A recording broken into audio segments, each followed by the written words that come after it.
We're about to send the colorful metaphors out of some Star Trek, but believe it or not, we at CinemaSins actually love Star Trek. So much so that we made a new CinemaSins podcast called Captain's Pod. A show where the CinemaSins crew can review, sin, and talk about everything Star Trek. So whether you're new to Star Trek, a lifelong Trekkie, or anything in between, join us on the USS Enterprise by searching for Captain's Pod or CinemaSins in your podcast player of choice. Until then, enjoy the video and live long and prosper.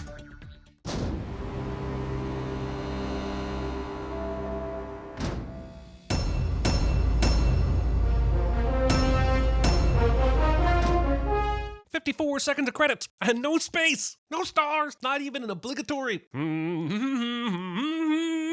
Not included in this movie, an Insurrection by the people being suppressed. Don't worry though, Starfleet will do both the violent suppressing and the uprising on the colony's behalf, because they're so far up their own ass, they wanted both roles. Hey Johnny, we're a bit short on cash this time around, so we're gonna lean on some old school techniques for the aliens. We're gonna make them look exactly like humans. Sewing, irrigating, planting. Star Trek? What the ding-dongity is this giant bell doing so low to the ground? Does the ringing reverberate at organ level and keep all the adults cosmically satisfied? Why is Bell? So Starfleet is using some cool cloaking tech to walk among these humalians, but do these suits also take care of the sounds they make too? Do they come with little robots that automatically reposition every stone their big boots displace? Also, why aren't they using the anti-invisifilter for the whole view screen? It's a great way to let us know what's going on, but why the does Starfleet not want to see their people at all times? The android! He's out of control! Data goes out of control and causes trouble to jumpstart the plot cliche. Over there! Saying over there, but not actually indicating where over there is. Believing your fleshy organic body can overpower the metally robot man. Who are they? Okay, everyone, our super secret base has been exposed, so make sure we all line up at the window and let the aliens get a good look at us. If we're gonna up the development of an entire species, we may as well do a thorough job of it. Also, invisible people have appeared in red jumpsuits out of thin air while an observatory of humanoids looks down from on high, and no one is running for safety. I don't care who these farmer people are, their sense of self-preservation is questionable. Say the greeting again. Eugene Chefor. Emphasis on the chin and the for. Expecting me to believe that Jean-Luc, diplomat of the century Picard, would be cramming minutes before he's about to make first contact. You either need a new uniform or a new neck. This is the most profound line Beverly has in the entire movie. In view of our losses to the Borg and the Dominion, the Council feels we need all the allies we can get these days. Referencing something that I can only fully appreciate after watching 7 seasons of a TV show that include almost none of this cast. Also, Deanna just said, "Remember, they have a significantly less advanced technology than ours. They only achieved warp drive last year." So what good are they going to be against the Dominion, Borg, or Romulans? Are you bastards signing them up to be cannon fodder? Captain on deck! A statement that apparently doesn't carry the weight I thought it did, considering these people just carry on with their chit-chat rather than snap to attention and marvel at the godlike powers Picard wields. Oh, never mind. Most have magically beamed away in this next shot. What the hell are you doing here? I was at the Manzar colony. He's a little late, Jordy. Can I wait? This time around, they don't even bother to explain why Worf is on the Enterprise instead of DS9 by opting to interrupt him with a classic, "You better come take a look at this" cliche from Geordi. On the upside, it saves me having to send both things separately. May I welcome you in the time-honored tradition of my people. Both Picard and Troy look surprised by this ritual, which makes me wonder if the briefing they received from Starfleet on these aliens was basically, "Yeah, they're pretty cool, 4 foot tall, don't mention their scrotum heads." We have a dance later, I believe. Movie fails to show us the dance in a post-credits callback. Did you ever have a chance to read my paper on thermionic transconductance? Would you excuse me? Movie has time for Picard to not have time for this. Phaser blast, unknown origin. Raise shields. Sure would be nice if those pesky shields learned to raise themselves immediately after taking fire instead of waiting for one of the inefficient bags of mostly water to step in and do it. This body of text was doing great until it decided to repeat this first line at the very bottom. Missed it by that much. Bridge to Commander Worf. As funny as it is to see a prideful warrior bang his head on the bed after oversleeping, I refuse to believe that is even a possibility in a future where the entire ship is a computer that knows who you are and what you are doing at all times. He lives in an alarm clock. If our first attempt to capture Data fails, I will terminate him. I should be the one to do it. I'm his captain and his friend. It's quite impressive to present 2 reasons why you're the perfect choice to do a thing that instead act as proof that you absolutely should not do the thing. Dougherty out. The bridge view screen has exactly the same station ID as the monitor that Picard used earlier at the diplomatic dinner thing. Call me a nerd, but that doesn't seem right. Wait, we're skipping over the part where the crew argues with the captain about how he's the most important person on the ship and shouldn't go on the dangerous mission when there are other capable people? Is this even Star Trek anymore? Come out, wherever you are. Sir? That's something that my mother... Worf's reaction to Picard's obscure reference to his mother is all of our reaction to the inspiration for Picard Season 2. Do you know Gilbert and Sullivan? No, sir. I have not had a chance to meet all the new crew members since I have been back. They're composers, Worf. Yeah, Earth composers, you dick. Earth composers from 600 years ago. How many 600-year-old Klingon composers do you know, Jean-Luc? Sing, Worf, sing. His bosom should heave, And his heart should glow, and his fist be ever ready for a knockdown blow. I mean, there's asking Worf to sing a song like Row, Row, Row Your Boat, and then there's asking him to sing a complex song that could go in any number of melodic runs. How Worf is keeping up without sheet music is beyond me. Making the mistake of being the captain and also being the only one to wear red on an away mission. We believe that when you create a machine to do the work of a man, you take something away from the man. I mean, technically, the irrigation system is a type of machine, right? You built a mechanical device to perform a task on your behalf. So I guess I'm sinning that you aren't carrying water from the crops with the cups of your hands, expecting me to believe that Picard's desk would look messier than my college dorm. Also, I think Apple has gone seriously astray in the 24th century if you need this many iPads to get your work done. Yeah. Yuck! I never kissed you with a beard before. I mean, apart from that time you made out with his literal transporter double who was identical to him in every way, but you can just pretend that never happened if you like. We have. Movie does not make clear what this is, where she got it, or why it's so fucking sharp. All I know is that he was functioning normally until he was shot. Then his failsafe system was activated. Failsafe. Failsafe? Question mark, Jean-Luc? Question mark? Data has been under his command for 11 years at this point, and he doesn't know how his failsafe works? Which is more concerning? The sudden U-turn into the Bath B-plot, the amount of shaving cream on Riker's face, or that we're still using deadly grooming blades in the future? James Cameron's Star Trek The Way of Data. Also, Brent Spiner has given far too much to this franchise. I believe I know what is causing the neutrino emissions. And I have this big fucking crank with which to prove my theory. It happens to be right here, and will drain enough of this massive lake to reveal the truth rather than my simply explaining what I saw underwater. Movie decides not to show us the awkward wiggling maneuver that must have happened to explain how Picard and Data have suddenly switched sides between this shot and this shot. Super neat how the opening of this ship is at eye level to the boat, but is absolutely not level with the water when they exit in a moment. What you're seeing is a computer-driven image created by photons and force fields. I know what a hologram is, Captain. Picard's planing. In a few days, you're relocated on a similar planet without ever realizing it. But there's a big difference between creating a holodeck program to simulate their planet and relocating them to a planet that has been designed brick by brick and cornrow by cornrow to match the original. How are they pulling that off without anyone realizing it? Picard and Data kill a sniper, but where's his body when the holodeck program ends? Holy unbearded Riker! Ah! Get it away! Oh, my eyes! It's so fucking weird. Dr. Crusher asked to speak to you when you returned. Dr. Crusher could also probably assist with the medical soup happening just below the epidermis and end this cringy Worf has a zit gag. And our people? They're fine. In fact, they're better than fine. Increased metabolism, improved muscle tone, high energy.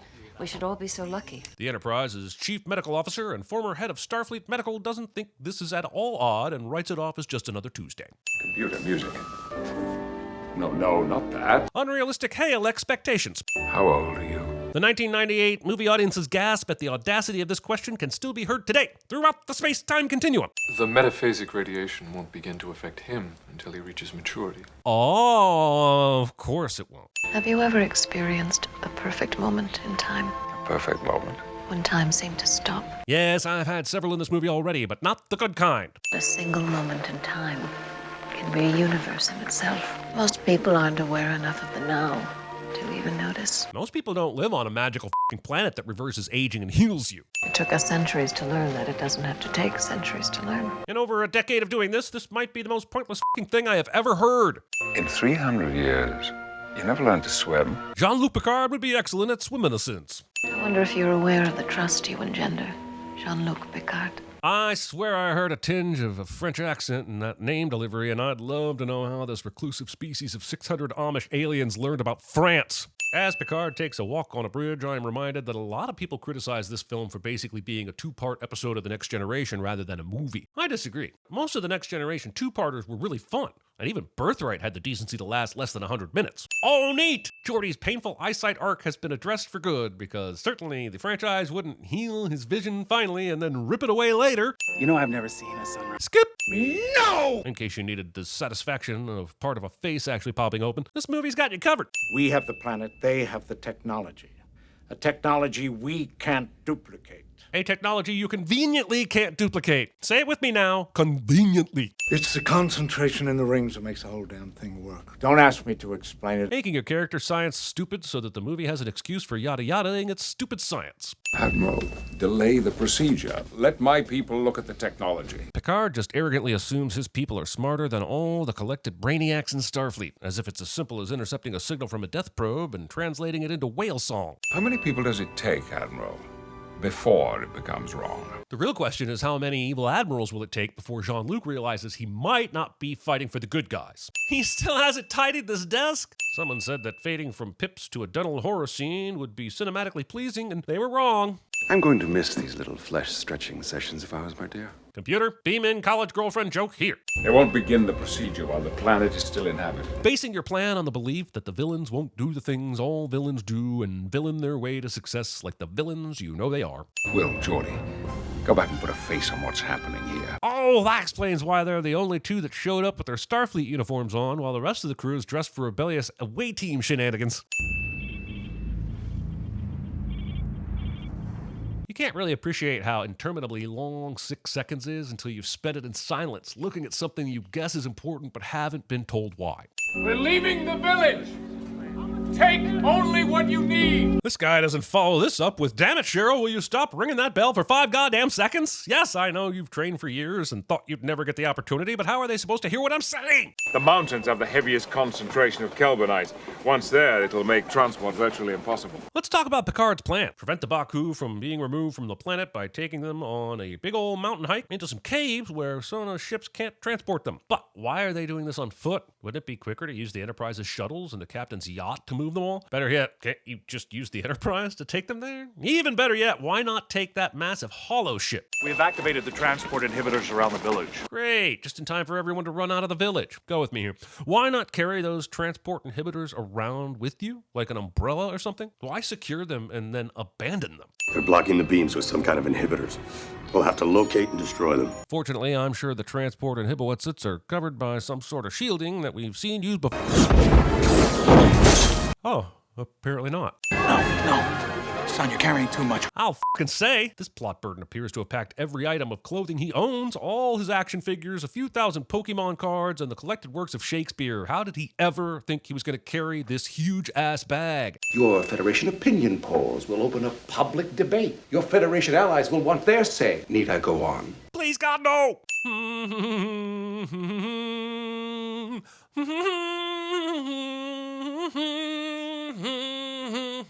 Also, it's the next day, so I guess those Sona ships just decided to stop. Did you ever get tired? My power cells continually recharge themselves. And now we have several minutes of a character explaining what it's like to be this character, as if we hadn't had over a decade of this character telling us what it's like to be this character. My legs are exactly 87.2 centimeters in length. They will be 87.2 centimeters the day I go offline. They will not. They will be vaporized. But you've never had adults telling you what to do all the time. He works in the Space Navy. Adults telling him what to do is literally his entire life. Mr. Worf, you need a haircut. Commenting on your subordinate's appearance. Baldy. According to the geoscan, this is the safest area within the next few kilometers. Using futuristic techno-jargon that I have to look up to understand what's going on. Kilometers indeed. How is it that you never married? Inappropriately presumptuous questions based on outdated human societal norms. Looks like the future where humans have evolved beyond this kind of talk is pretty quickly undone by the power of boners. Also, there's a better way to ask, can I f*** you, Jean-Luc? She's already interested. She's rubbing her bald head and everything. Tell them our transceiver assembly's down, that we can send messages but not receive them. I have no idea what Riker just said because I'm still distracted by Commander Babyface. Put the beard back! That's better. Mildly horrifying, but better. I don't think they believe us. Why not? Lieutenant Smartass here went with this quip instead of saying something useful like, "Incoming!" They just don't make tactical officers like they used to. Manifolds can't handle full impulse in the patch, Commander. If we don't outrun them, the manifolds will be the only thing left on the ship. No, it means that the manifolds will blow up first, and then the Sona can blow up the rest of you. Of course, this all might make more sense if I had any clue what a manifold was. Red alert! All hands, battle stations! You're calling red alert now? A full minute after you've been hit with a torpedo? And have you noticed how your boobs have started to firm up? Not that we care about such things in this day and age. No, people in the 24th century are far more focused on the important like, why aren't you married yet? What's wrong with you? I know Data longs to be as human as possible, but it sure would be handy to have some of those android reflexes when the stakes are this high, instead of what looks like a leisurely afternoon of clay pigeon shooting. There's a cabin at the base of the next hill. And you chose to stop and lounge in the open air? Everyone is under attack because you stopped at the adjacent hill. You are an ancient people with perfect metabolism. Surely one more hill wasn't too far to keep everyone safe. This way. Love how Picard so confidently gives direction to the 3 people in his immediate circle. Meanwhile, the rest of the few hundred people are already scattered to the wind. This space planet has Earth llamas. What's inside that nebula cluster? Cometary debris, pockets of unstable Metreon gas. We don't want to go in there, sir. Yes, we do. I'll take it from here, Ensign. I mean, goddamn, you gotta love Riker, but in 5 seconds he asked for advice, said F your advice, and then dismissed his helmsperson. Who the f needs a crew when you can just Riker your way through it all? Inside the caves, quickly! Thank you, white male savior. We're not sure how you beat us here, since you were so far behind, but without you, we wouldn't have known to continue to run to safety. Worf going baseball with a phaser rifle is fun, but what was the drone's plan here? They're supposed to be darting people so they can be transported away. Why was it dive bombing the Klingon?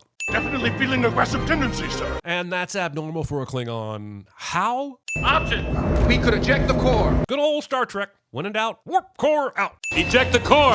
I just did. Riker smirks in satisfaction, despite an important decision being made without his approval, but it's fine because we all love Geordi. Not pictured shields. Were they ever up in the first place? Who knows? Did they just explain why shields weren't a thing during the previous scene when the technobabble was making my eyes glaze over? Possibly, but still shields. The ship gets aggressively thrown through space, and none of these people who saw the warp core get ejected, by the way, were apparently ready for it. The tear has been sealed!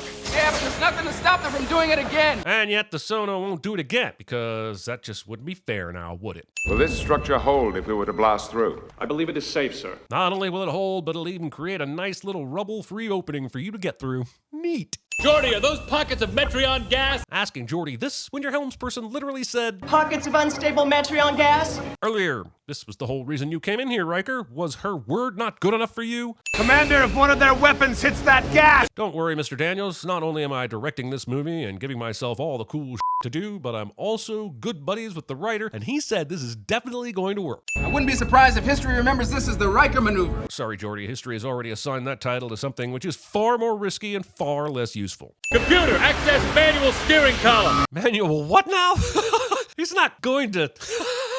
The Enterprise doesn't have a... It fucking does! That's so dumb.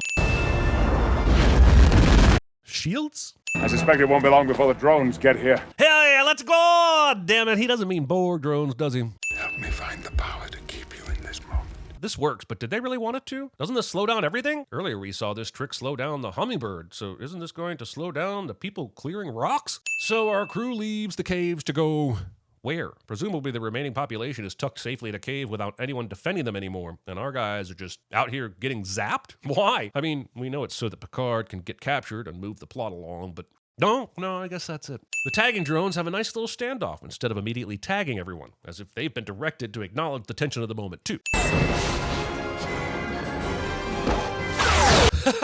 Hell, Data, is this really the time for unnecessary action hero showboating? The Sona and the Baku are the same race. Shock! Twist! Yep, Beverly figured out that the Sona and the Baku are actually the same species, and the only shocking thing about this reveal is that they didn't figure this out sooner. Yes, they refused to be scanned in sickbay, but they were beamed up from the planet, so wouldn't the transporter people have realized that they were beaming up a bunch of life forms that exactly matched the Baku? A century ago, a group of our young people wanted to follow the ways of the Offlanders. And during that century, those few young people that left the planet managed to become a galactic power with big-ass starships and conquered 2 other species. Since we know there are only 600 Baku, there must be even fewer Sona. So how did they pull this off? This mother killer has a bitchin'-ass Paisley sofa as his command chair. A damn sofa! I think Starfleet interior designers could learn a thing or two from the Sona. I'm not pleading for my life. I'm pleading for yours. This works, but only because Raffo decided to send his morally conflicted second officer to escort Picard instead of a loyal minion.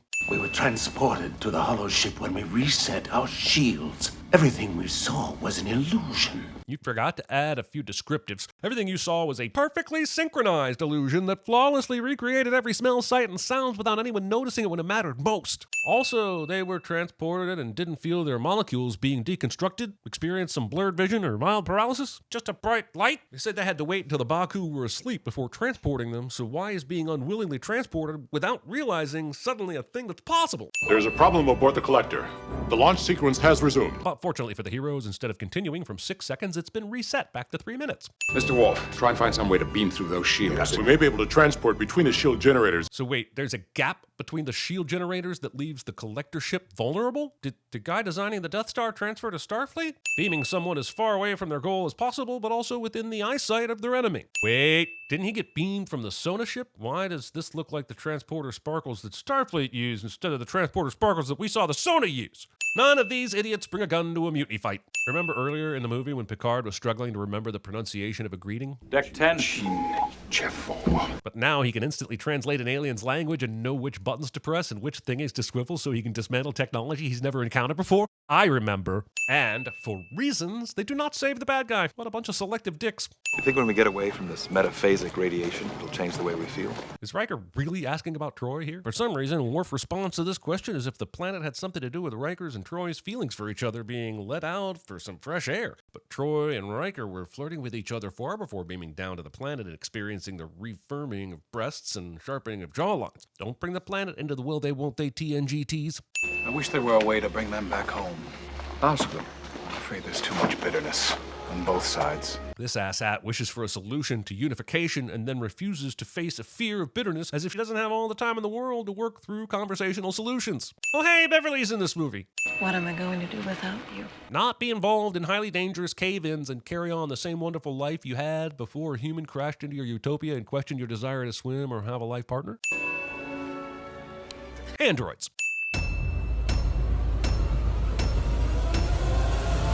Do you know any Klingon opera? You have everything you need from command. Look, I have one job on this lousy ship. It's stupid, but I'm gonna do it. All right, come on, let's go. Put your window down! He's probably drunk. Goose, you're gonna have to put this down.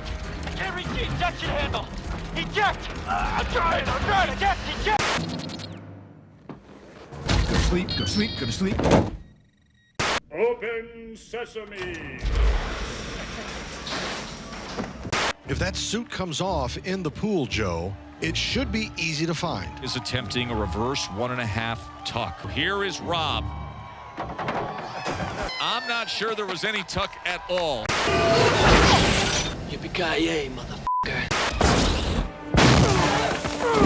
You're only supposed to blow the bloody doors off. Override all interlink commands to Injector Assembly 1. Unable to comply. Injector Assembly 1 has been deactivated. What the hell am I looking at? When does this happen in the movie? Now. You're looking at now, sir. Everything that happens now is happening now. What happened to then? We passed then. When? Just now. We're at now. Go back to then. When? Now. Now? Now. I can't. Why? We missed it. When? Just now. When will then be now? Soon.